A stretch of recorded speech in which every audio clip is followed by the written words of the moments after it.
Ke Joint Action Committee Umdap Area Hakasni Palai Galit Ujor Shau Executive Engineer Katanat Public Works Department Nongpo Division Halor ke jingkeno trai claim dep u contractor ya ke surak PMGSY basan kilometer na paham maulen sha Shakoi Kuna.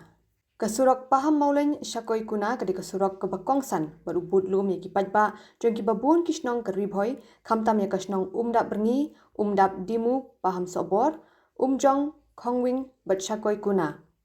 Kadiru kesurak berpenyaso syaduk kathan marman baca bernihat.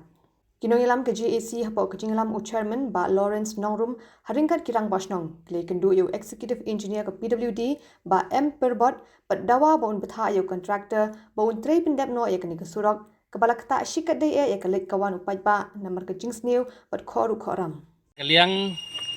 jong ka Joint Action Committee jong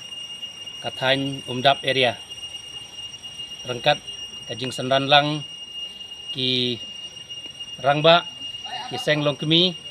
bat kiseng samla jong kadong bat kathan hadin bangi layo ya sibun kajing ujor kajing ut kajing nam na ki pajba jong kadong bat kathan hakabai dei bat karukom pentrei bat kajing penslem ya kajing pentrei ya ka project PMGSY kaba na paham mauleng syadu sya Umdap kabadon ya ujung jerong ubah 1.4 kilometer. Lasdang ya kene kajing trei hau Desember arajar arpulai. Bat hakajing sedang jong kene kajing trei. U kontraktor ulaweng lut ya baro kablak toping kebarim baro silenter jong usan 1.4 kilometer jong ke ulunti. Hadin ba ulaweng ula sange e kajing pentrei menta malu mala kumba syupo benai menta kasngi kum ka Joint Action Committee rangkat kajing sanranlang jukine ngilayo benya kendu ya u executive engineer jong ka PWD roads Nongpo division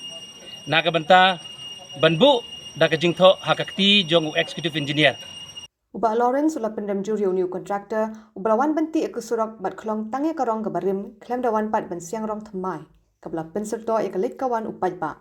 ke GAC Umdap area ke Aipor Shitayo yo contractor ban sedang trebiang no ya kene kesurak lem kumta ke GAC kan shim da kesinjam ke bating